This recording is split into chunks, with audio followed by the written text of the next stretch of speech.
pirates, and welcome back. Today I just wanted to talk to you a little bit about splash and spread, how it works in the game. A lot of people get confused when mortars hitting their ships are able to take down turrets that are far back in the base or something like that. So let's take a look at how it works and how you can take maximum advantage of it. Splash is an attribute of rockets, mortars, scatterguns, depth charges, and some cannons. These are mostly the weapons that have spread and splash. I mean, some other turrets of penetrative type have that too, like the brimstone turret. Other cases are missiles on the proto-nemesis also have splash, or a heavy weapon on the heavy cruiser. They can also show some splash. But mostly rockets, mortars, scatterguns, and depth charges, both turrets and ship-mounted weapons of that type. These weapons, as a common property, they don't have accuracy, meaning it doesn't matter how much evade your ships have, they will not make a difference against area of effect weapons, AoE, as they are also known.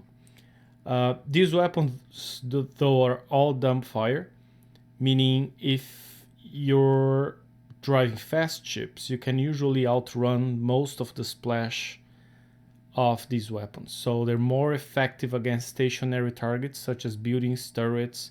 So they're widely used in base attack.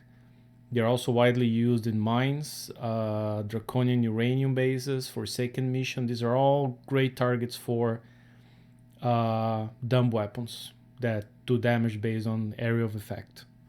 So first of all, let's understand splash. So the splash range you see on any blueprint. So I'm going to use the coaxial firestorm as an example. The secondary weapon is a mortar, and it says it has splash of 17. So now you have to draw a circle and think that that single mortar projectile is going to hit right in the center of the circle, right? So from that point, the splash goes out 17 points. Okay, when you look at your base planner, each square is about 20 points. So 17 points means almost a square to the right, to the top, to the center, in any direction here. You're hitting almost a square away. What happens though, I mean, if you take the damage here of 3,678 divide by the salvo of 3, means that projectile, the one projectile, one salvo, will do 1,226 explosive damage plus 184 concussive damage right at the center of the point of impact. Right, and the concussive I'm taking from here, 551 divided by 3. So at the very center. As you move away from the center within the splash zone, that damage goes down progressively. So at half point, right, between the point of impact and the maximum splash radius, at half point you have half damage. So it's that simple, right? And then when you get to the very outer edge of the splash zone, you have a minimum damage. We don't know exactly what the minimum damage is. I'm gonna just make an assumption here for simplicity's sake that it's 1. So right here at the edge, it's damage of 1. And then outside that area, no damage, 0. Okay, so that's pretty much how splash works. Very simple. So now let's talk about spread. Spread is the circle where a projectile may land, right? So you see there's a red circle in the back here. That's the spread zone, right? So if your target's a ship right here in the center, not all projectiles will hit that target, but they'll hit nearby, right? So the shorter, the smaller the spread circle, the more concentrated these multiple projectiles here represented by blue circles will land, right? Some of them may land right at the center. Most likely they'll just land all over the place. So here I'm just representing 6 random projectiles landing within the spread zone. Now the trick is, when you read spread in the statistic block, so if I go back and say spread here is 100, you think, okay, now we gotta draw a circle with 100 radius, but no. In Kix's eye math, the spread radius has to be divided by 5. Don't ask me why. That's how it works, and you can see that if you watch any battle playback. You're going to see that makes sense. So when you see 100, I'm actually drawing a circle here that has a radius of 20, right? So one land tile on each direction from the center area. So spread of 100 means a radius of 20, meaning a circle of 40, which means 2 land tiles in any direction here, right? And that's where all the different projectiles from your mortars will fire. It doesn't matter if you're firing 6 like I have here or 100 from multiple ships, right? They will all fall within the red circle. And then their damage will just overlap and overlap and overlap, right? So that's how it works. Now, you can control spread and splash. Okay, you can affect the spread and splash of your weapons and your ships by using some modifiers. So rule number 1, you always want more splash. The bigger the splash circle, the more damage you'll be doing, right? Now spread, it depends. You want to increase spread when you want to hit other elements nearby. So let's say you're attacking a player's base and you aim for a turret, and behind that turret there's a guard ship, and you want to damage that guard ship, so you want more spread. Or there's a cluster of turrets, like in Forsaken Mission. Those islands, there's a whole bunch of turrets there, and you want to aim at one and kill them all, so you want more spread. Right? So the projectiles will just scatter across a bigger area. If you want to just prep, like be more surgical, I would actually recommend missiles or launchers. But if you want to try to be more surgical with mortars, then you want to reduce spread. And that means you're going to be concentrating all the fire in a smaller zone. You kill that one target a lot faster with less collateral damage in the surrounding areas. The top specials for you to influence that. So Combustion System 1 and 2, preferably 2. So Combustion System 2 increases the spread circle, the red circle, meaning projectiles will be more scattered, and it gives a lot more splash. Explosive System 4, on the other hand, reduces the spread zone, so projectiles will fall within a tighter, smaller area, but it also increases splash, right? Splash upgrade, which is one you can add as many as you want to a ship, and the newest special here that deserves some attention is the Viscosity Regulator.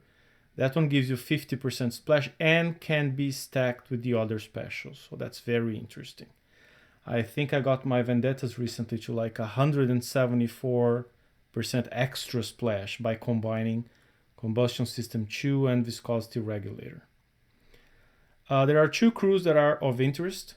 Molotov Maidens, my favorite crew to use when using Vendettas to hit bases. It increases both the spread and the splash. You'll see an example soon. And Disciples of Skullduggery, I have a whole slide about that one alone. Now, there are some flagships that change the behavior of your mortar ships, but none of them affect spread and splash. They affect projectile speed, they affect damage, they affect reload, but they do not affect spread and splash. I just listed them here just so you know. Here's a simple example, right? Let's get this Harlock Citadel. Okay, it has the Coaxial Firestorm, some Judgment, but remember Coaxial Firestorm was 17 radius of splash, 100 spread, which means a circle of 20 radius. Now I've added Combustion System 2, right? And Molotov Maiden. So if you look at the base statistic block of the ship, now the spread is 20% more than the basic, and splash is 136% more.